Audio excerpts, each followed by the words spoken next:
به نام خدا. جلسه نهم مالیات. یکی از مباحث که خیلی مهمه اظهارنامه حقوقی هاست. سخت‌ترین نوع اظهارنامه همون اظهارنامه چیه؟ حقوقی. ما یه حقیقی داریم ماده 95، یه حقوقی داریم از ماده 105 شروع میشه. درست شد؟ حقوقی ها. حقوق کیا هستن؟ 7 نوع شرکت ما داریم دیگه. اینا رو بعد خودتون بلد باشه که 7 نوع شرکت شامل چه چیزایی میشه. قبلا گفتیم دیگه. بگو. سهامی عام و خاص و مختلط سهامی، مختلط غیر سهامی، تضامنی، تعاونی، نسبی، مسئولیت محدودی. بهترینش کدومه؟ به نظر من سهامی خاص. حالا اگه بخوای حرفه‌ای کار کنی به سهامی عام برسونیش. پرمسئولیت ترینش کدومه؟ تضامنی. کدوم کم مسئولیت ترینه؟ مسئولیت محدود. این مواد مثل خب حالا قانون میگه ماده 105 میگه آقا به همه شرکت ها مالیات میخوره مگر اینکه چی باشه؟ زیان داشته باشن یا معافیت داشته باشن. درست شد؟ نرخ مالیاتش هم چند درصده؟ اصطلاحاً میگن 25% مقطوع، یعنی مقطوعش ماده یعنی نرخ تغییر نمیکنه. مورد بعد که مهمه معافیت هایی که به اشخاص حقوقی میرسه رو باید بلد باشیم. مثل چی؟ ما 3 نوع معافیت داریم. یک، معافیت های فعالیت تولیدی معدنی. اینو بدونین دوستان، در حال حاضر من دنبال اینم که یه کلیپ درست کنم و سراسری تو کل ایران پخش کنیم. چی رو پخش کنم؟ بیان کارها، شغلهایی که اشخاص یا شرکت ها میتونن انجام بدن از عملکرد یا ارزش افزوده چیه؟ معاف یا چه ترفندایی بیان سرمایه گذاری کنن. خیلی کمک میکنه. یه سری کارها هست خیلی هم سودده، از مالیات هم معاف. الان پول تو این کاره، هر کار دیگه انجام بده مالیات دست میذاره رود. پس بهترین کار اینه. حالا یک، معافیت های مالیاتی فعالیت های تولیدی و معدنی. 2، بعد حالا هر کدوم توضیح میدم. معافیت های مالیاتی اندوخته توسعه و تکمیل. 3، سایر معافیت ها. خب اولین مورد رو بدونین، اصطلاحاً بهش میگن ماده 132. ماده چند؟ پس اگه گفتم ماده 132 یعنی همون فعالیت های چی و چی؟ تولیدی و چی؟ معدنی هست. خب چی میگه؟ میگه شرکت هایی که تو بخش تولید و معدنن و تو بخش خصوصی و تعاونی هستن، نه دولتی، خصوصی و تعاونی، در مکانهای محروم تا چند سال؟ شد 10 سال. 10 سال؟ بله 10 سال معاف. در مناطق عادی 5 سال. خب چطوری هم بدونی شهرک‌های صنعتی میتونن اونایی که دور از شهر 40 کیلومتر بالان مجوز میگیرن، حتی تا 13 سال هم میشه.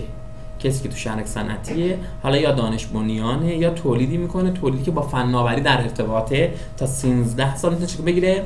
معافیت بگیره. یه سری قراردادها اومده به من چند بار، دوستانی داریم تو معاونت ریاست جمهوری، معاونت فناوری، میگن بیا این کارو شما استارتشو بزن. واقعیت تو اصفهان جا نیافتاده. اگر شرکت هایی که بدهی مالیاتی بالای چقدر دارن؟ 100 میلیارد تومان به بالا اینا میصرفه، بیان مثلا آزمایشگاه بزنن، بیان کار آموزشی انجام بدن، بیان تفاهم نامه با دانشگاه ها ببندن، کارهای دانش بنیان بکنن، تولیدات چی بکنن؟ فناورانه، خلاقانه، تولیداتی که ارزآوری داره. درست شد؟ اینا مالیاتشون تا چند سال چی میخوره؟ بخشش میخوره. یعنی میتونن همین پولی که قراره به مالیات بدن و صرف این کارا کنن. اتاق بازرگانی اصفهان اومد این کارو استارتشو زد، ولی به نظرم موفق نبود. بنده رو میبرد تو خیلی از این کارخونه ها اونطور که باید و شاید، یعنی هنوز تفکر سنتیه. ولی تهران الان میهن داره این کارو میکنه، شرکت‌های دیگه دارن این کارو میکنن. چرا؟ چون تفکرشون بلند مدته و دارن میان در راستای محیط زیست، در راستای تولیدهای فناورانه، تولیدهای سبز، یعنی به محیط زیست چی ضربه نزنه، میتونن به راحتی معافیت بگیرن. پس این ماده 132 خیلی خوب. ماده 138 چیه؟ ماده 138 میگه اگر شما بخواید توسعه بدین، تکمیل کنین، نیروی کار جدید استخدام کنید بیش از 50%، میتونید معافیت بگیرید. تا چند سال؟ باید یه لایحه بنویسی تا 4 سال. یه شرکتی به من مراجعه کرد، گفت مگه شما این آموزش نمیدی؟ بیا همین برای من اجرایی کن. خیلی رفتیم دنبالش. متاسفانه تو اصفهان درست پیاده سازی نمیشه کرد، چون بین صنعت و معدن اداره مالیات چه اختلاف نظره، درست شد. بعدم به این راحتی هر کاری میکنیم دیدشون بده، خیلی بد به آدم نگاه میکنن مگر اینکه خلافش ثابت، یعنی خوشبینانه به قضیه نگاه نمیکنن. هر دو تا دارم همینطور. متاسفانه متاسفانه ما هر چی رفتیم آقا فایده نداره. این شرکت هایی که میخوان خط تولیدشون رو گسترش بدن، نیروی کار استخدام کنن، اینا تا 4 سال میتونن چیکار کنن؟ 50% مالیاتشون رو صرف همین چیکار کنن؟ توسعه کنن. اینم برای اینکه 50% معافیت. یه سری هم داریم سایر معافیت ها. سایر معافیت ها خیلی من دوستش دارم، اینو بدونین. این سایر معافیت ها اون مواردی که شما میتونین باهاش به راحتی چیکار کنین؟ بگو. بازی کنین، کار کنین، کارا روش کنین. 1. کلیه درآمدهای حاصل از فعالیت‌های کشاورزی. یکی از اشکالاتی که من میگیرم به این کار اینه دوستان، گاهن طرف میاد پیش من، خب فکر میکنه چون کارش معافه نباید دفاتر بگیره، نباید ارزش افزوده رد کنه، نباید گزارش فصلی رد کنه، نباید اظهارنامه رد کنه. نه، همه کارا رو به موقع انجام بده، درست انجام بده، ولی معافی. چون قوانین پولشویی میخواد رصد کنه پول تو جامعه در چه حیطه‌ای داره، در چه محدوده‌ای میچرخه. خب پس فعالیت‌های کشاورزی، اینقدر فعالیت کشاورزی هست یا میشه با مجوزهای کشاورزی یه سری کارا رو پیش برد. درست شد. واقعا کسی، من اینو بگم خدمتتون، این که تو قرآن اومده یکی از کارهای بسیار با برکت کشاورزی، دامپروری، دامداریه. درست شد. واقعا کسی کار کنه، با علم کار کنه، کشاورزی خیلی سودش بالاست. الان هستن طرف نگاه کن در این حد که گلخونش آب و تانکری براش میارن، ولی الان خیلی عالیه. چی میزنه؟ گوجه های گیلاسی، حالا هرچی. درست شد. یه موارد مثل این، یا فلفل دلمه‌ای میکارن، یا از این کارا خیلی هم چه براشون سوددهه. کارهایی که صادراتیه. نه الان ایران با روسیه سری قراردادهایی داره، فقط یه شرکت هست توی بهارستان زده، فقط سورت و بسته‌بندی این محصولات، انواع فلفل دلمه، انواع گوجه، انواع چیزایی که برای روسیه چیه نیازه، مخصوصا حالا که اوضاع اونا چیه، یخ و یخبندانه. ما اینجا خب یه مدت اون بحث سیاسی کاری بود دیگه، هر چقدر خیبار اون موقعی که صادرات نباشه سودی توش نیست، کاراش خیلی اتفاقا تو هر زمینه‌اش سوده. درست شد. بستگی داره چطور، حالا تا اونجا که میشه صادرات نشه مصرف داخل، خیلی چیزاش ارزش داره. چرا؟ چون اینا دارن آب و برق و همه چیشون چیه؟ کشاورزیه. هنوز اصلاح نشده. اگه این اصلاح بشه یه هندونه بعد با کیلویی 100,000 تومان ما بخوریم. درست شد. اینطوری میشه. برای ما هم کم کم میریم به همون سمت اروپایی که قاچی میفروشن. بله. فروشون چیز میساعد چیز میذارن. کنتور میبندن. خب دیگه فعالیت دامپروری واقعا فعالیت‌های سوددهی است و از مالیات معاف. دیگه چی؟ دامداری. دیگه چی؟ کشتارگاه‌ها. پرورش ماهی واقعا عالیه. پرورش ماهی مختلف. یه بنده خدا اومد پیش من یه وام سنگین میلیاردی گرفت. ما کارا حسابرسیش انجام دادیم. توی کیش ماهی تو تور. ماهی تو کجا؟ تور پرورش میدن. خیلی هم جواب گرفته بود. زنبور عسل. درست شد. پرورش طیور، الان پرورش کپکو بگو، بلدرچینو خیلی جواب میده. خیلی جواب میده. صیادی، ماهیگیری، نوغانداری. نوغانداری هم همون چی میشه؟ کرم اب میشه. احیای جنگل ها، باغات، اشجار و نخیلات. اینا معافن. اینا رو اصطلاحاً بهش میگن ماده چند؟ 81. ماده چند؟ تو گزارش فصلی هم داریم، یعنی کارهای معاف. یعنی کسایی که خرید فروش دارن اصلا کشاورزی نیستن رو معافن دیگه. بله. تو این دو رو گفتین چه ماده ایه؟ دو رو گفتین؟ اندوکتور توسعه و تاک 138. 138. مورد بعد میاد میگه 100% محصولاتی که صادر میشن و باعث میشه که چیه؟ صنعت ما رشد کنه. هر کاری کنی که بگی آقا من تو صنعت این نبوده، من این کارو کردم، از مالیات چیه؟ مثلا هواپیما بسازی، مثلا خودرو بسازی، یه کاری کنی که صنعت ما چیکار کنه؟ رشد کنه. 100% موافق. تو بخش کشاورزی هم همینطور، محصولات زراعی، باغی، شیلات، جنگل، اینا موافق. اینقدر تو بحث میگو، تو بحث ماهی، تو بحث خاویار سود هست که حد نداره. یه بار عرض کردم خدمتتون، یه هندی اومده بود ایران داشت سرمایه‌گذاری می‌کرد روی این کار، من پیش ما مشاوره بگیره. صنایع تبدیلی و تکمیلیش هم معافه. تبدیلی و چی؟ تکمیل. یه سری کالاهایی هم که شما صادر کنی، بگی آقا من کاری میکنم که صادراتمون زیاد بشه، 50% معافیت داره. کالاهایی که وابستگی ما رو به نفت کم میکنه. دیگه چه مواردی؟ هر کالایی که به صورت ترانزیت بیاد ایران، هر کالایی که به صورت ترانزیت بیاد ایران چیه؟ معاف. از ایران خارج. خیلی از مواقع سود تو همینه. الان کشور افغانستان تشنه است، کشور عراق بگو تشنه است، میشه کشور دیگه اومد و هر نوع سود دریافتی معافه. اینو فقط اشتباه برداشت نکن، نه سود که پول بده که سود بگیری، سودی که از شرکت ها، سود بانکی برای اشخاص حقیقی، برای اشخاص حقوقی سود بانکی مشمول شده. درست شد؟ سقف نداره. نه اشخاص هم سقف نداره، معافه. سود سهام معافه، سود در شرکت ها معافه، ولی سود از اشخاص بگیری مشموله. بهش پول قرض داده باشه سود بگیری. دیگه چی؟ فعالیت‌های انتشاراتی، مطبوعاتی، فرهنگی و هنری معافه. اینقدر پول تو بعضی از کارها هست اصلا به چشم نمیاد. کار فرهنگیه، کار کتابه، کار نشره، کار جدی میگم طرف سیدی رایت میکنه 1009 سیدی، میگه من کار فرهنگی میکنم. درست شد؟ کلی هم داره چیکار میکنه؟ سود میکنه. درست شد؟ ما باید نکن طرف میاد تولید محتوا میکنه، اپلیکیشن تولید میکنه. یه بنده خدا من پیش من با شهرداری قرارداد داشت مبلغ بالایی. گفت آقا چیکار کنم مالیاتو؟ من فاکتور دادم.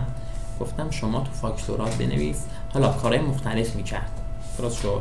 فیلم میساخت، تیزر میساخت، چی میساخت، کلیپ میساخت. گفتم ننویس کلیپ و تیزر اینا میشه چی؟ تبلیغاتی، اینا مشمول میشه. هم مشمول ارزش افزوده، هم مشمول چی؟ عمل کرد. گفت چی گفتم؟ تولید محتوا.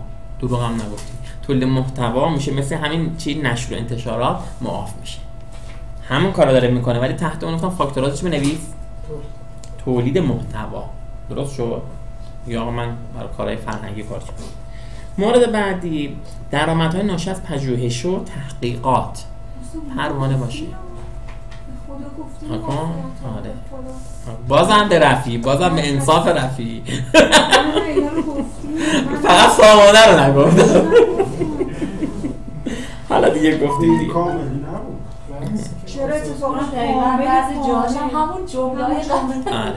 نکن کارخونه هایی که تو محدوده تهران هم هستن چی هن؟ یعنی بالای 50 کیلومتر برن بالا چی میشه؟ معافیت میگیرن. درآمدهای حاصل از تعلیم و تربیت و مدارس چه؟ معافه. باشگاه‌های ورزشی معافه. اینایی که بگو از سواری معافه، ولی درآمد فقط ورزشی باشه. درآمدی که مشموله. احسن چی؟ باریکلا. احسن. کلیه تأسیسات ایرانگری، جهانگری، این مجتمع بین راهی معافن. بله. تعاونی ها معافن. چی؟ اینا عددش افزوده معافن؟ کدوم ها؟ همین ایران، همین تو میگین از ازش نگاه کن بستگی داره که کدوم فعالیتش. همه فعالیتاش نه. اگر رستوران توشه نه. فعالیت‌های تفریحی، گردشگری. چون اصلا همینطوری مالیات ارزش افزوده میگیره. من میگم. دیگه حالا فرش دستبافی که گفتیم خدمتتون، شرکتایی هم که تو بورس پذیرفته شدن به جای 25% چقدر مالیات میدن؟ 22.5%. تا اینجا درست شد. خب یه بود 22.5%. شرکت‌های تعاونی. شرکت‌های چی؟ تعاونی. شرکت سهام عام بود. سهامی عامی که تو بورس هست به جای 25% 22.5% میده. میگم این شرکت‌ها فعالیت کشاورزی گفتی معافی تو ارزش افزوده معافی تو عمل کرد که 25% وارد بده. چی گفته؟ تو عمل کردن معافه. کسی که خودش کشاورز و تولید کننده است. نه تو خرید و فروش. تو خرید و فروش مشمول میشه. یعنی شما را یه جورایی حق العمل حساب می‌کنن یا دلال. خب مورد بعد که مهمه دوستان تو بحث اجاره هم بگم، بعد میام اظهارنامه‌اشو بگم. مالیات بر بگو اجاره. که بعد اجاره مطمئنم اجاره هم گفتم. حالا میگین گفتم یا نگفتید. حالا ارزش افزوده بود، کارهای معاف از ارزش افزوده بود که اینا خب میدونم اجاره رو گفته بودم دیگه 75% مشموله این. احسن. بعد گفته بودم که 3 تا واحد به بالا، گفته بودم متراژ 200 به شهرستان، 150 تهران. درست شد؟ پس اینا رو گفتم تحت ساختمان. خدا رو شکر. خب فقط یه شرکتی رو رنگ کنیم چی؟ مثلا ما یه شرکتی رو رنگ کنیم متوجه نمیشم شرکت رو رو رنگ مالیات کنیم. بدیم یا صاحب ملک؟ شما از یه شخصی شرکت رنگ کردن. اصلا همچین چیزی ما تو قانون نداریم. استفاده از جواز دیگری تخلفه، مگه اینکه کسی شریک باشه. مثلا از این شخصی دفتری رو کرایه کرده، بگو دفتر اجاره کردن. ملک رو اجاره کرد. درست شد. اگه شما شرکتی اون شخصه، مالیات باید شما کم کنی پرداخت کنی. اگه شما شرکتی اونم شرکته، مالیات کم کنی پرداخت کنی. تو قبلی ماده 131 تو این که دو طرف شرکتن 25% چیه؟ مقطوعه. خب دیگه چی؟ با این توضیح بدیم ما شرکت اون شخص چجوری ما مالیاتش رو بدیم؟ چقدر اجاره کردی؟ چقدر رهن کردی؟ رهنت گفتیم 101.5 حساب میشه، تبدیل میشه، یعنی سالی 18%، 12 تا 1.5% میشه سالی 18%. اجارت هم مبلغ اجاره زاد در 12 میشه 1 سال. بعد با رهن هم باش جمع میشه، ضرب در چند میشه 75%، بعد ضرب در 25%. در صورتی که چی باشی؟ شرکت باشه طرفت. ببین ضرب در چند درصد؟ ولی اگه طرفت شخص باشه ضرب در چند درصد؟ میاد ماده 131 تا 200 میلیون تومان 15%، 200 میلیون بعدی 20% مازاد 25%. اجاره املاک هم نگاه کن اینجا گفتم، حالا فایلش هم آوردم چون مطمئنم گفتم ها، براتون بعدم توضیح دادم. گفتم یه شخصیه اومده اظهارنامه چی رد کرده، بگو اجاره املاک چیه داری، 3 تا مسکونی بیشتر داری یا نداری. دقیقا یادم هست که نه اولا چطور باید حساب کنی موارد و یه فاصله افتاده یکم دوستان ریست شدن گاهن. آره 75% چه گفتید؟ تخفیف استهلاکه، چون شما وقتی مستاجر هستی میری مالکی باید یه دستی به سر گوشه ساختمون بکشه. حقوق بازنشستگی و جواز اینا معافه دیگه. اینجا آدرس ملکاش کجاست، چطور بوده، چقدر رهن بوده، چقدر اجاره بوده، یکی اومده چیکار کرده اینا رو حساب کرده. گفتیم یه چیز داریم به اسم دستدارمی. دستدارمی برای کیا بود؟ همون اجاره‌های دست دوم. یعنی شما قشنگ گفتیم اون کلمه رو که بگو موجری که خودش مالک نیست. احسن. طبق همین که از ساده ترین اظهارنامه هم اظهارنامه اجاره املاک چیز خاصی نداره. خب مشوقه ها و جرائم رو میخوام بگم، اینو مطمئنم نگفتم. خب ادامه مباحث رو بگم خدمتتون دوستان. چند تا نکته مهمه این مشوقات جرائم چند تا چیز نشون میده. یک، اگه مبحث جا انداخته باشم اینجا رو میشه چون تمام مشوقها و جرائم اینجا گفته شده. دو، متاسفانه خیلیش قدیمیه. کتاب آقای جمشید اسکندری کتاب خوبیه، مثالای قشنگی زده، ولی متاسفانه قوانینشو به روز نکرده. حتی چاپ جدیدشو بگیری قوانین به روز نیست، چون واقعا قوانین به روز کردن سخته. بنده 2-3 تا کتاب دارم، یکی در راستا قوانین کار، یکی در راستا بحث مالیاتی. هر بار میخوام بیام به روزش کنم دوباره قوانین چی میشه؟ چند سال هم تا نگه داشتم ببینم کجا به یه ثباتی برسه تا یه کاری، چون واقعا زشته آدم کتابو چاپ کنه تازه چاپ شده باشه قوانین به روز نباشه. حالا یکی نوشته مالیات بر ارث، نوشته ظرف 6 ماه، ماده 26 قانون مالیات ها. این جدیدا شده 1 سال. ماده چی 26 6 ماه شده چی؟ از تاریخ فوت شده 1 سال. وقف و حبس و نذر و وصیت 3 ماه بوده شده 6 ماه. این طرف وقف کنه بگی من وقف مسجد کردم، درست شد؟ حبس کنه بگی من تا چند سال مثلا درآمد اینجا برای فلان مسجد، برای فلان خیریه. نذر کردم برای مثلا بارگاه امام رضا، یا وصیت کنه.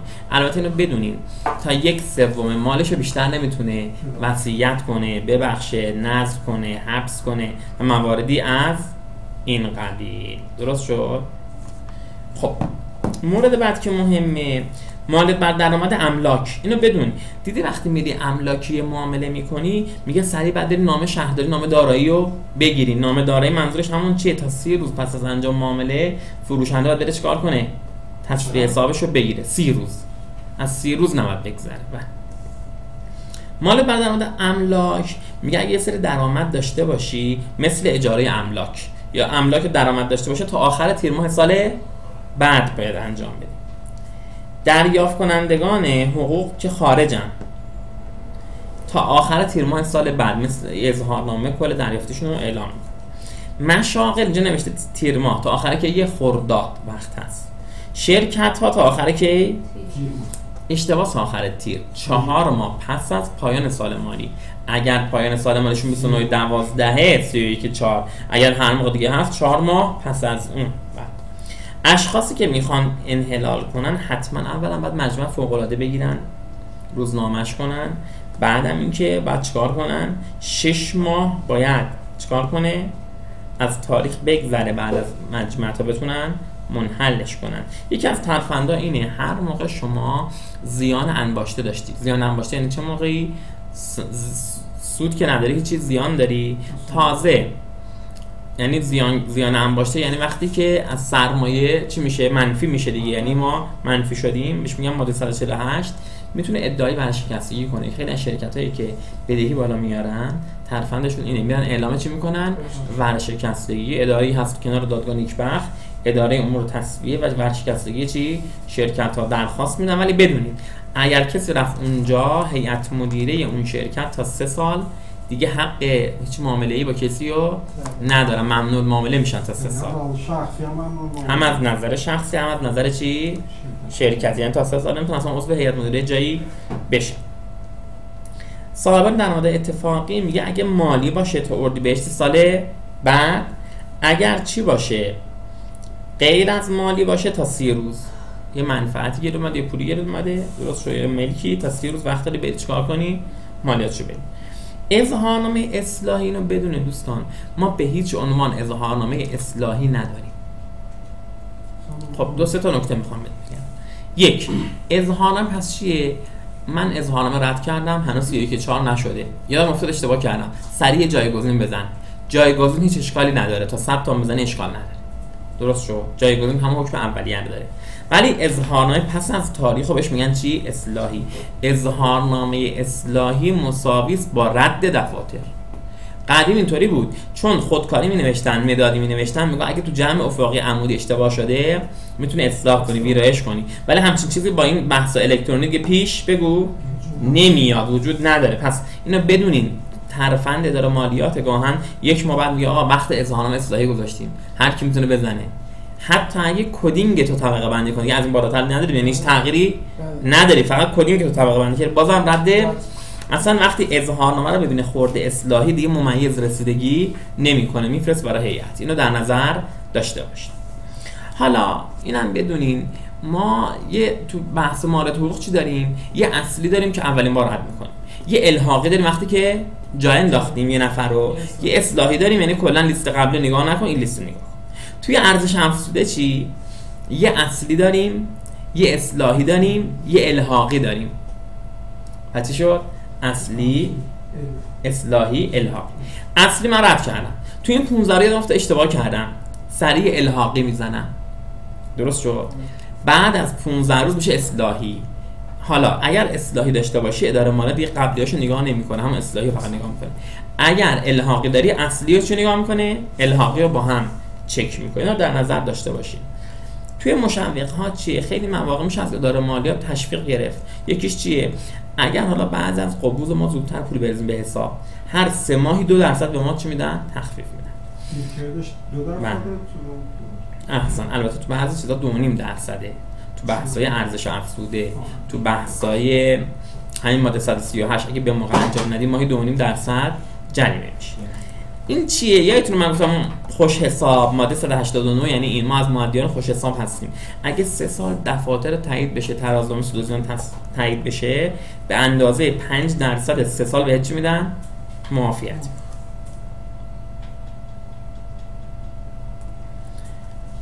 پرداخت علل حساب اگه داشته باشی، یعنی جلوتر بدی همینطور پرداخت کنی، 1% مبلغ به ازای هر ماه تخفیف داری.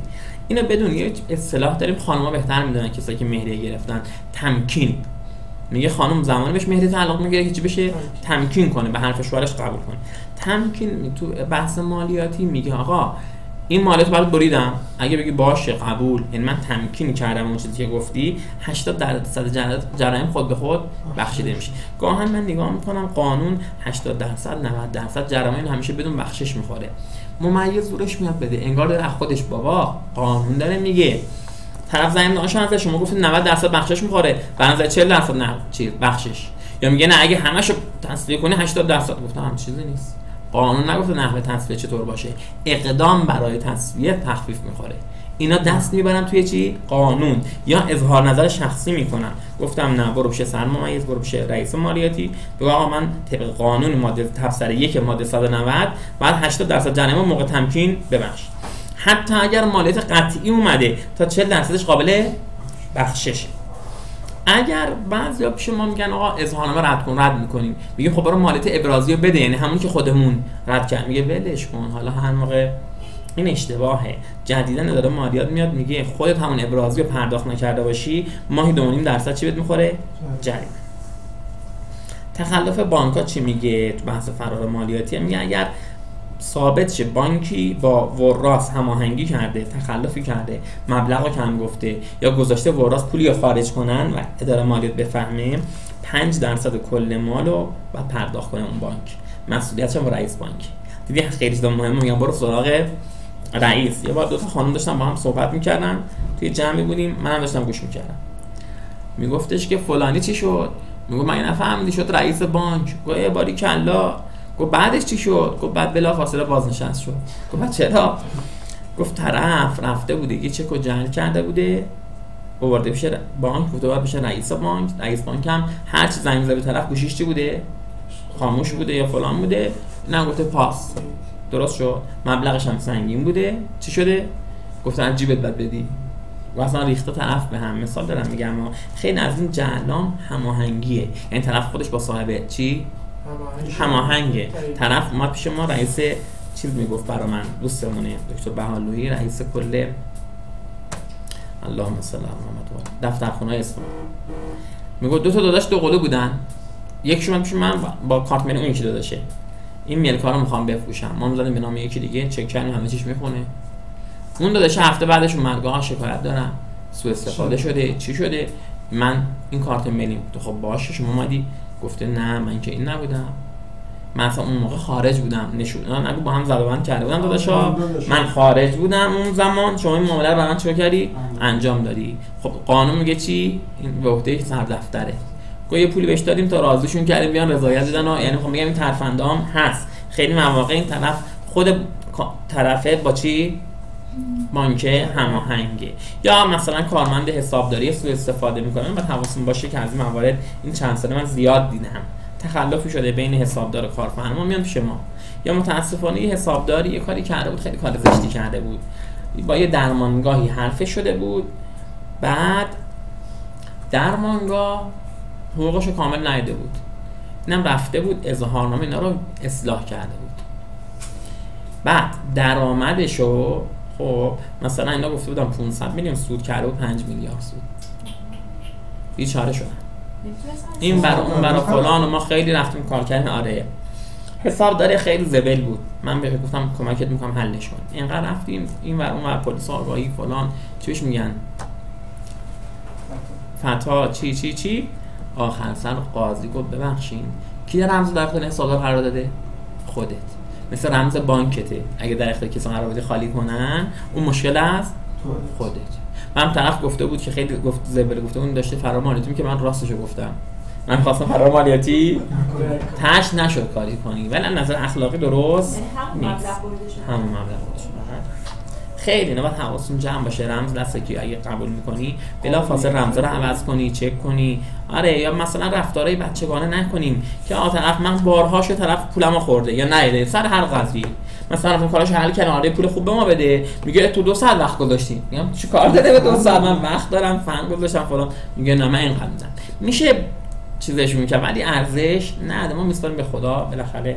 یعنی میخوام بگم خیلی مواقع چون کار ما خدماته باید کوتاه بیایم، درست شد، یا همون اول پولو بگیریم. خیلی مواقع من اول میگم آقا مشاور برید تو با هم، یا آقا به مرور، میگم نه به مرور یهو چی میشه.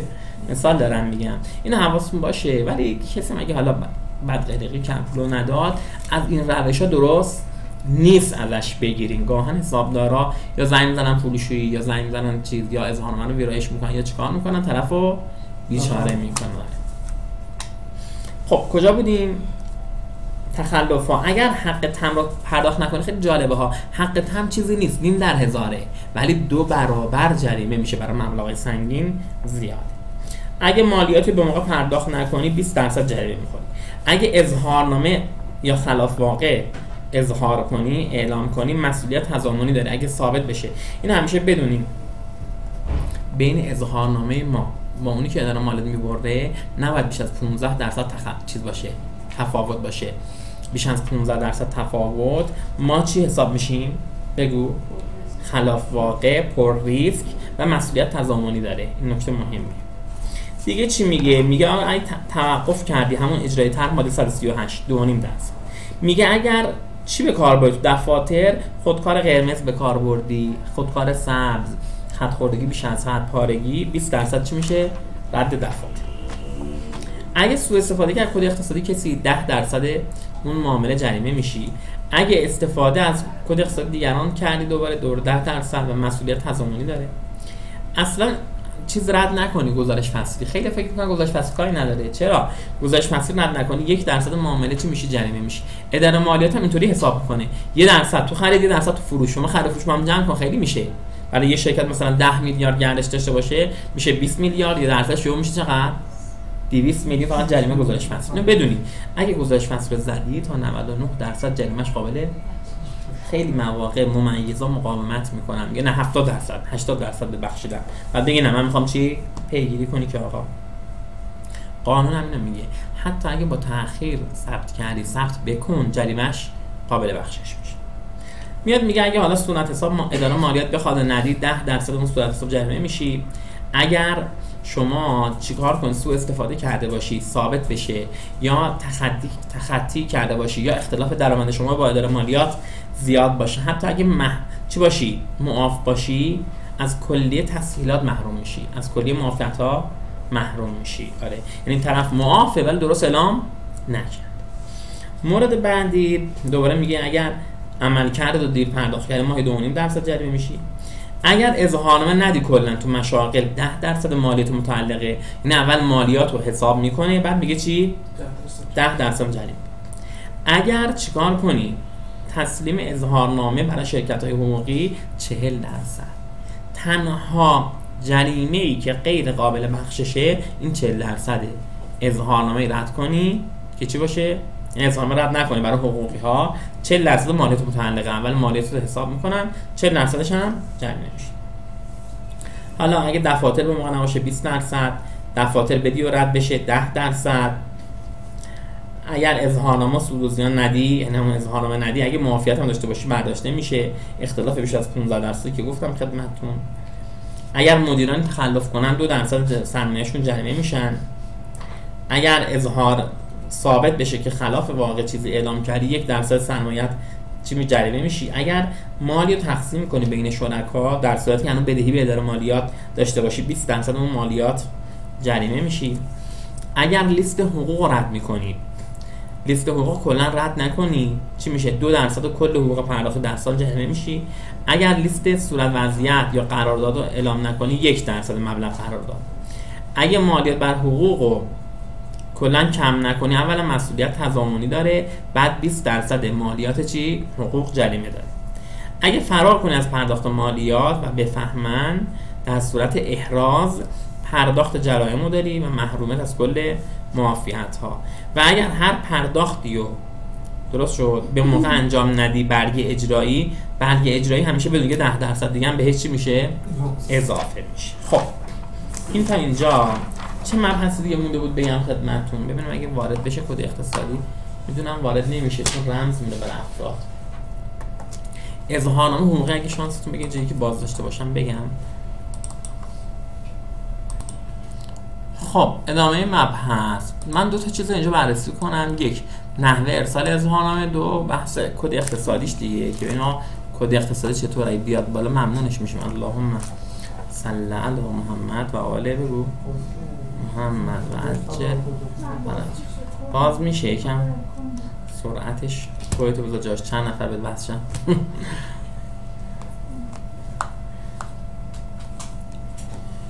چیکار کنیم؟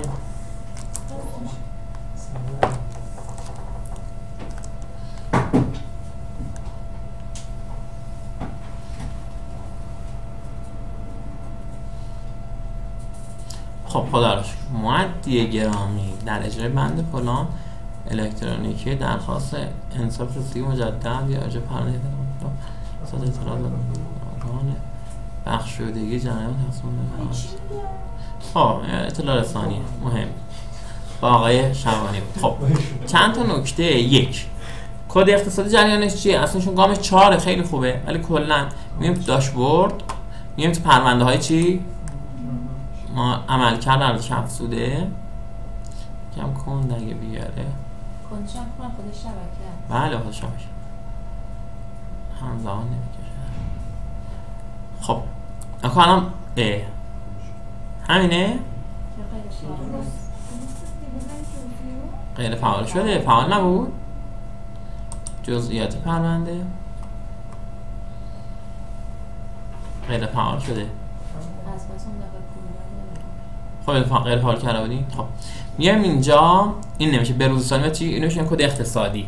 اینجا نمیشه گام 4 جالب سبزه، اونجا غیر فعال. این خنده داره، یعنی وقتی سبز میشه یعنی افراد مختلف، اینا مجوزهاشو تجاریشو چند تا بانک هم داره. به به به درست شو. اینم که خوبه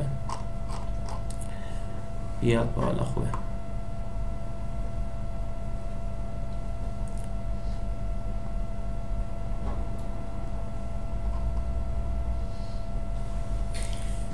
زدی من نمیاره. هر موقع کلا حالا یه سرعت بالا بود و من خیلی توش مانور دادم.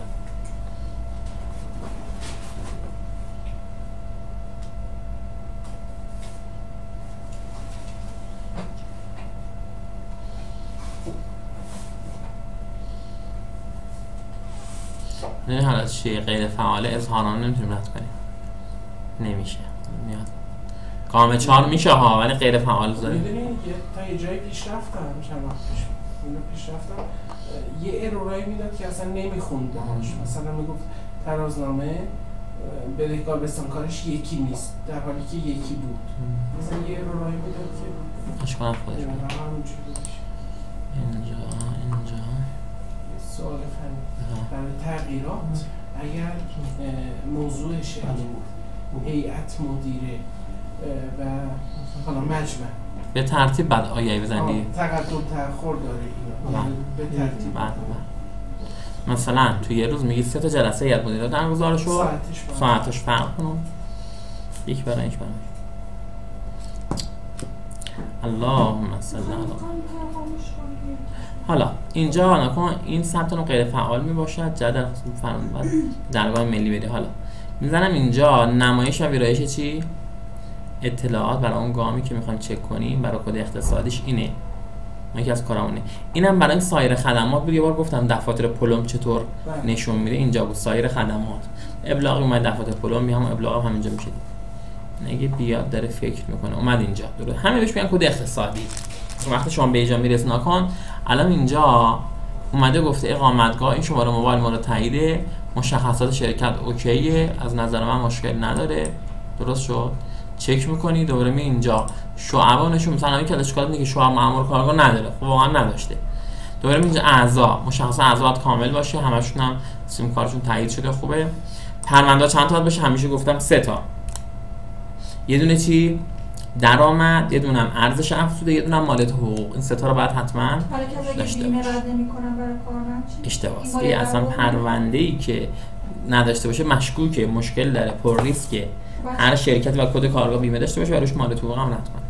بعد انجام بده، بعد اینکه یه نفر یه روز بیمه کنه، بعد انجام میشه. بعد اینجا چجوری اضافهش کنیم؟ اینم خیلی مهمه. خیلی سوال میپرسن این تا کد ما چیه؟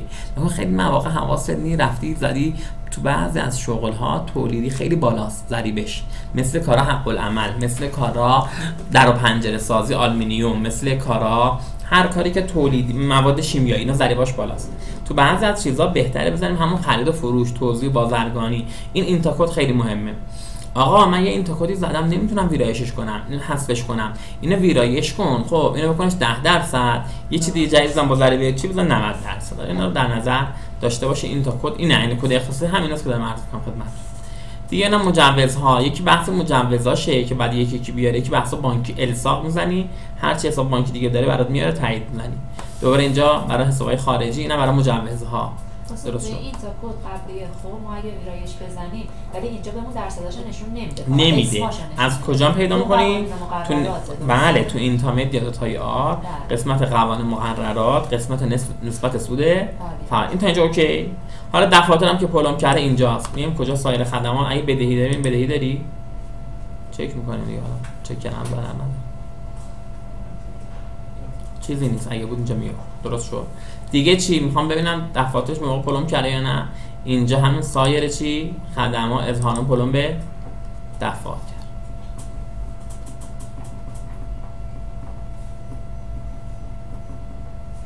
آقا اومده یه روزنامه یه چی؟ چرا دو تا کلیه؟ شماره شد یک دو شماره زده. یه روزنامه کل 97 تا حالا دیگه پلم نکردی، حتما دفاتر پلم کنیم فعال شه. آره این هست. حالا ما اظهارنامه رد کنم. فکر کن اظهارنامه میام کدوم قسمت؟ صفحه نخست همون ویرایش اطلاعات. از این حالا باید خارج بی همینجا می پرونده ها چیز میذاریم ورود به اظهارنامه اشخاص چی؟ حقوقی شرکت ها. اظهارنامه رد کردن دوستان یه سری داستان خاص خودشو داره. بعد خیلی مسلط باشی به قضایا.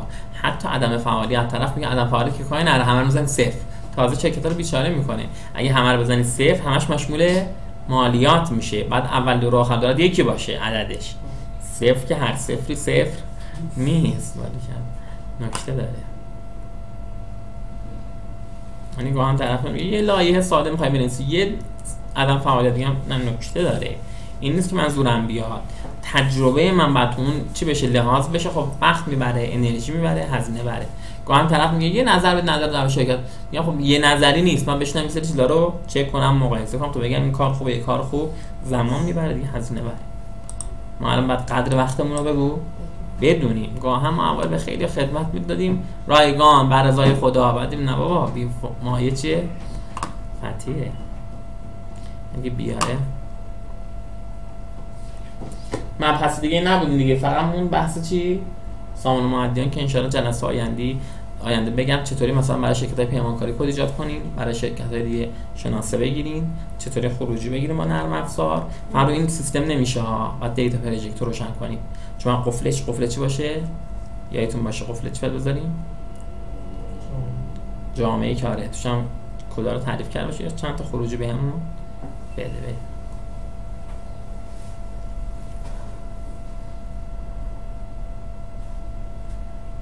خیلی طول میکشه. چیکار کنم از شما؟ صبوری میکنیم دیگه ها. چاره ای نیست جز صبور.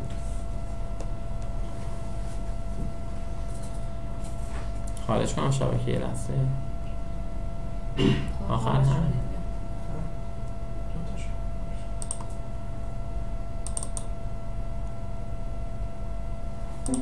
خب عرض میکردم خدمتون وقتی میایم اینجا چی نوشته؟ ثبت اظهارنامه جدید. اینو نه اینو میذاریم ایجاد اظهارنامه. مطمئنی؟ بله. شما چی؟ چون یکی از قبل دارید. چشم. این گاماشه. یکی میاد اینجا میاد اول میای نوشته مشخص اظهارنامه چیه؟ اشخاص حقوقی، آدرس، فلان مشخصات. از کی تا کی؟ خیلی مهمه. از 1 تا 29/12 وقتی که واقعا کل سال چه بودی؟ فعال بودی. میزنی ذخیره و چی؟ ادامه. میاد اینجا مشخصات چک میکنی، شرکت و نوعش رو میزنی، معمولا چیه؟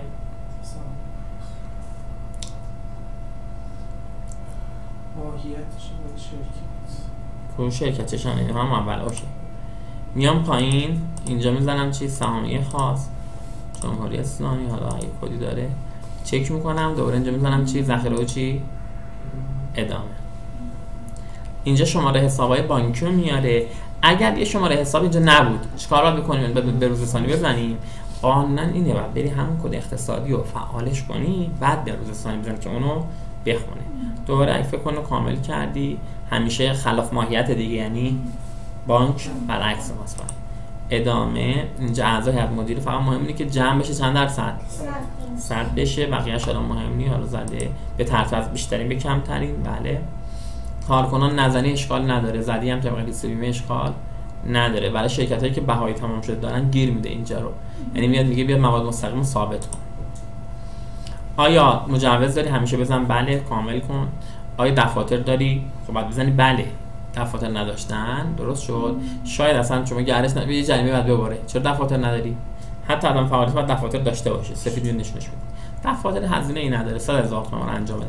اگه در بورس پذیرفته شده ای بزنی بله میشه 22.5%.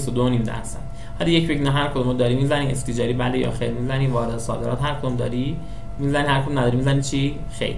فقط نکته ای که داره اینجا اگه دانش بنیانی بزن، اگه فروشی داشتی به دانش بنیان بزن، اگه قانون جهش تولید داشتی بگو، اگر ساخت و ساز فروش مسکن داشتی بگو، بدهی قبلی خود همیشه اینو بزنی خیر. چون بزنی بله میپرسه درآمد چقدر افزایش داشته، بعد به همون درصد مالیات اضافه میکنه. اینجا ذخیره و چی؟ ادامه.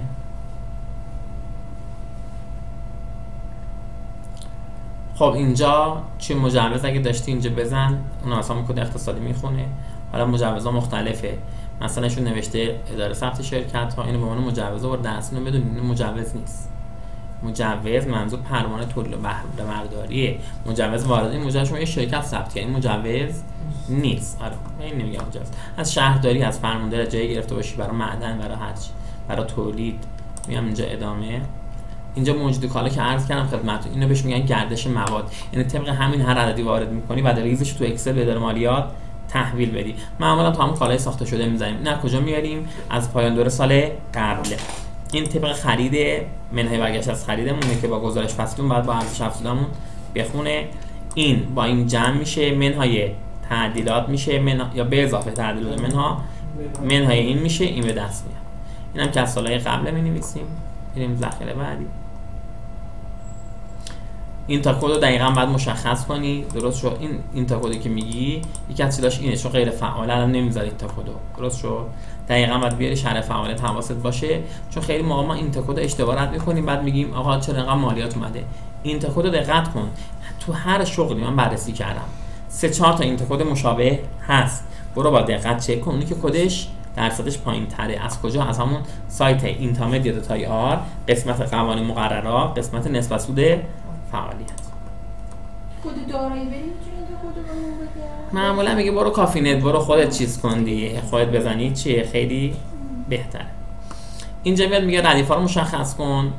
اگر با شرکت پیمانکاری هست، اگه نیستی نیاز نیست، درست شد. کارفرمات که بوده، این تا کدش چیه، تابعیت شناسه ملی و چیزایی که الان نمیخواد، چقدر پیش پرداخت، چقدر علی حساب، هر چی اینجا میزنی بعد با طرف مقابل هم چی باشه؟ عین هم باشه. اینجا دوباره برای بهای تمام شده کالای فروش دفته معمولا ما اینو پر میکنیم. یه اول دوره یه خرید شده میشه عامل بر فروش، منهای پایان دوره میشه چی؟ فروش دفته. دقیقاً اینم با همون جدول موجود کالا چیه؟ همخوانی داره. اینجا میزنیم ذخیره و ادامه. این برای پیمانکاری یا خدماتی اگه هست اینا رو پر کن، نیستی نزن. فقط حواست جمع باشه کرایه ماشین‌آلات بزنی 10% مشمول مالیات میشه.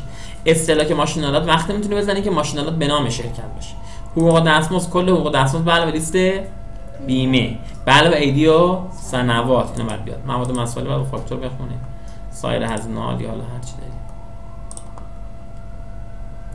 این چیه؟ همون عملکرد منتهی به فلان، سود و زیان، درآمد که خودش از فروشا میاد، بهای تمام شده از همون هزینه‌ها میاد، حقوق دستمزد دوباره میاد. اینو نزنی بهتره چون بهش مشمول مالیات میشه. اینو تا 2% یا 5% بیشتر قبول نمی‌کنن. اینو بدون اولا طبق قانون تو سهامی عام نباید بیشتر از 5% سود تقسیمی باشه، تو سهامی خاص نباید بیشتر از 10% سود تقسیمی باشه. به هر دوتاش هم مالیات میخوره. هر دوتاش. هزینه حسابدار و حسابرس واقعیت باید بزنی. نزنی بهتره. تو کجا میشه بیاریش رو هزینه‌شو؟ هزینه‌های دیگه. وقتی تفکیک می‌کنیم مستقیمش مالیات میده. موردی که مهمه اینجاست، تو هزینه حسابداری حسابرسی نزنی بهتره. من اینکه قرار رسمی حسابرسی داشته باشی. حسابدار داری تو همون حقوق دستمزد بزن، جداش نکن. هزینه مشاور هر چی بزنی 10% بهش چی می‌خوره مالیات. اجاره هر چی بزنی بعد کد رهگیری داشته باشین. بدون اجاره معمولی جدیدن قبول نمی‌کنن. کد رهگیری چی می‌خواد؟ بنگاهی یا دفتر خونه. سایر هزینه‌ها، این سایر هم بدون خیلی جالبه. اینجا عدد میاد مثبت باشه، اینجا عدد میاد بچه باشه منفی باشه. اینا تفکیک کرده ولی شما تفکیک نکن چون اینا بزنید ضریب جدا بهش میخوره. درست شد؟ من یه فروشی داشتم، درآمد داشتم، جدا بیاری یا مثلا اینو بهش ضریب میده، اینو بهش ضریب میده، اینو ضریب میده، میگه که کار شما که این نبوده، اینا ضریباش بالاتره. درست شد؟ ولی اگه جدا نکنید طبق همون ضریب این تا کد پیش میره. فروشی دارایی دارایی ثابت میاد نگاه میکنه چند خریدی، ارزش دفتری دفاتر چنده، اصطلاح کم شه منهای بهای تمام شه میشه ارزش دفتری. حالا ارزش دفتری چند فروختی، اختلاف مبلغ فروش با ارزش دفتری ضرب در 25%. هیچ کاریش هم نمیشه. هیچ کاریش نمیشه. هیچ فایده نداره. درآمدهای اتفاقی هم ماده 131 چه برای حقیقی چه برای حقوقی. ماده 131 چی میگه؟ تا 200 میلیون 15%، 200 میلیون تومان، 200 میلیون تومان 15%، 200 میلیون تومان بعدی 20% مازاد 25%. هزینه‌های مالی شامل هزینه حسابرس، هزینه بگو سفته، کارمزد بانکی، ضمانتنامه بانکی، موارد مثل. درست شد؟ اینا رو گفتم خدمتتون. میام اینجا ذخیره و چی؟ ادامه. اینجا سودو داره مشخص میکنه که خودش از جدول میخونه، اینا همش خودش از جدول دیگه پر میکنه. اصلاح اشتباهات نزنی بهتره. دقت کنید اگر سود انباشته شما نسبت سال قبل چی بشه؟ کاهش پیدا کنه کاری ندارن. اگه افزایش پیدا کرد اختلافش مستقیم 25% مالیات میخوره. این نشون میده شما سودهایی داشتی که قبلا مالیاتش پرداخت نکردی. پس اختلاف انباشته اول دوره با پایان دوره اگر مکان اختلاف داره بله همش همین سود امسال هم اشکال نداره، ولی اگه غیر از این باشه زیاد شده باشه 25% بهش چی میخوره؟ مالیات. اصلاح اشتباهات و مستندات قوی باشه، تغییر در رویه و مستندات قوی باشه. روش مثلا شناسایی موجود کالا از مثلا فایفو شده میانگی. اینا باید دقت باشه. اینا تقسیم سود، چقدر سود سهام داری، چقدر اندوخته هر سال 5% از سود خالص تا به 10% چی برسه؟ سرمایه ثبتی، از آن به بعد نگهداشتش اختیاری. افزایش سرمایه که داری باید حق تمامش پرداخت کرده باشی. سایر اندوخته ها. این خرید سهام خزانه فروشش ممنوعه تو ایران. این سه تا ممنوعه. ولی جالبه که تو اصحاحنامه اومده. ما اصلا بحث خزانه نداریم. خزانه یعنی چی؟ من خودم یه شرکتم، سهامی عام، سهامم فروختم. حالا میخواد گرون شه، خودم میخرم دوباره میفروشم.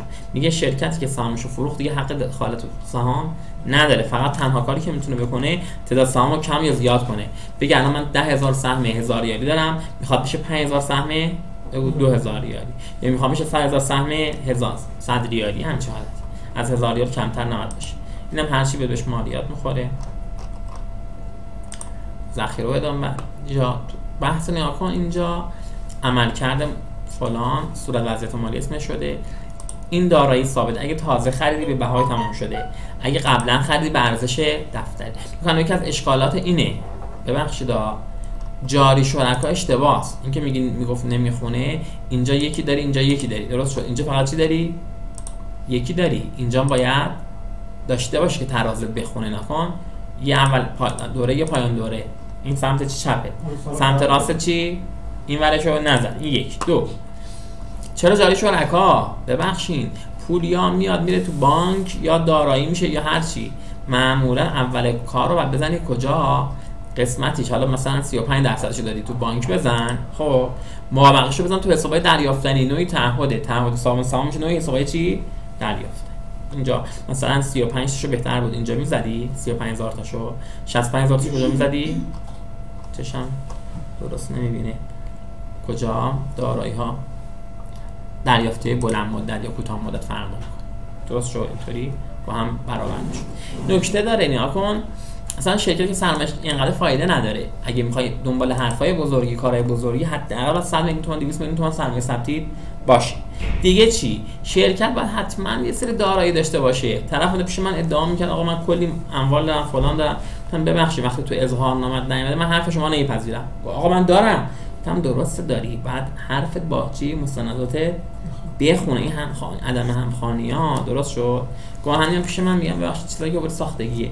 میگه کجا میفهمی؟ من تا ببینم متوجه میشم دیگه. یه سری چیزا مشخص. حالا سایر دارایی ها چیه؟ دریافتنی. سایر دارایی فقط وجوه بلوکه شده بانکیه، فقط دارایی هایی که تو گمرک توقیف شده، فقط چی؟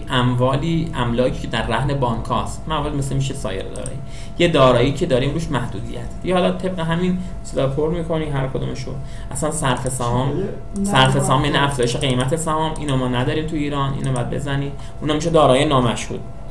نرم افزار و موارد مثل این حق امتیاز میشه دارایی نامشهود. اشتباهه؟ نه این بزنه اشتباهه.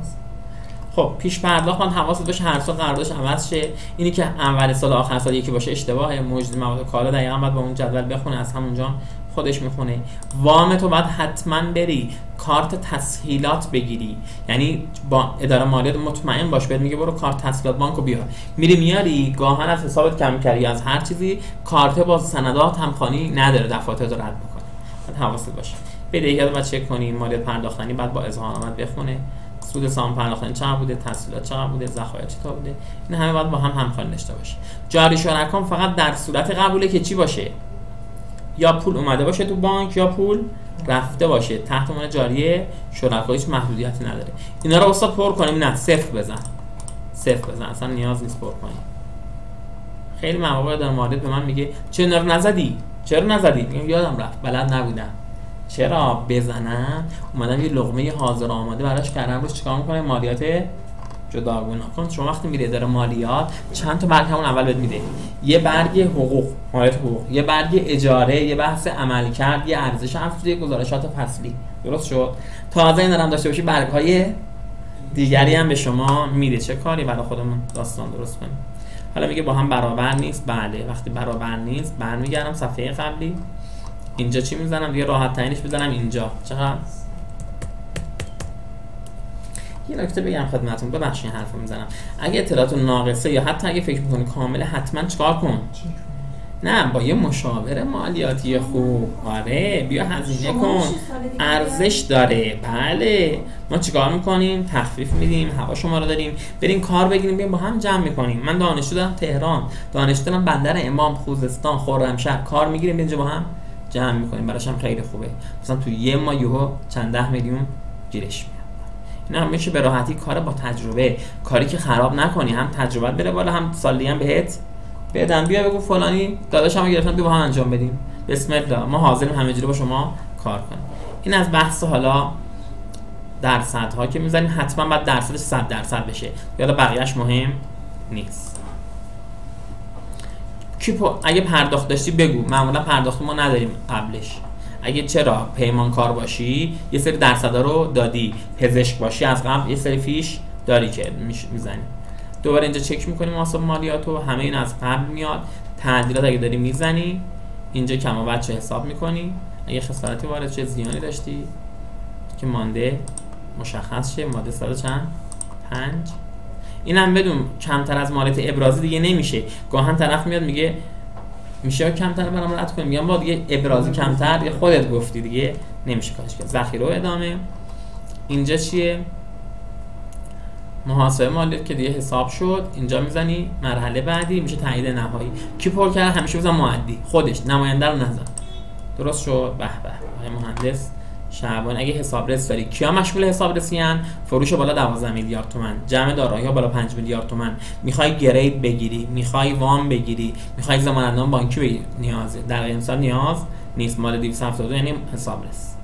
ذخیره و ادامه تایید نهایی و همین راحت. بعدم پرینت میکنی اینجا پیش‌نویسو چی؟ آره دیگه، پیش‌نویسو پرینتشو میگیری. حتما پرینت و پی دی افش چند بار داشته باش که دیگه داستان نشه. هر موقع خواست برای سالهای قبل رو ببینیم میای اینجا. من دیگه نهایی نمیخواد بکنم دیگه، اگه دوست داری بگو. اینجا اظهارنامه چی؟ ارسال شده، لیست همش برات میاد. میای اینجا در قسمت پرینت. اینی که الان برای من باز نمیشه، اشکال اینجا بود نکن. الان دوباره بعد میاره. این اشکالات خود سایت هم هست بیاره. وقتی میاره اظهارنامه رو ما بعد دانلودش کنیم، بعد با اوپن ویت چیکار کنیم؟ بازش کنیم، ترفندش کنیم. اوورد اینجا میبینین چیز زده اینجا بگو نکن اینطوری اوورد. میبینی؟ درست شد. من چیو میزنم با اجازه شما؟ دانلود. مثلا اسمشو میزنم چی؟ یه دفعه بعد خواستیم توضیح بدیم. بگو. اظهارنامه. ما معمولا به اظهارنامه درست دادم. مثلا میگم توی دسکتاپ اینجا ذخیرشه، بعدا همون فایل رو اینجا کلیک راست اوپن وید، الان نگاه کن به راحتی خوب باز میکنه. دیدی؟ ولی اون موقع هر کاری میکردم همین رو میزدم ولی باز نمیشد. حالا میریم چک میکنیم که شرکت چی بود و شرکت شما بیار من تو 3 سوت بهت میگم خوبه یا بده، قویه یا ضعیفه، آیندهش چطوره، به چه سمتی میره. این همه رو من میتونم برای چیکار کنم؟ به یاری خدا تحلیل کنم. تو همینجا برای امروز کافیه. جلسه بعدی فقط و فقط سامان مؤدیان میگم. اوکی؟ اگه الان چیزی هست بگو من براتون. برای جلسه دیگه فلان چیز توضیح بده دیگه شرمنده. جلسه بعدی ان شاء الله 0 تا 100 سامان مؤدیان میگیم و جمع بندی میکنیم. حتما هم شما تشریف بیارین که مهندس از فیوزات شرکت استفاده کنید. موفق و پیروز باشید.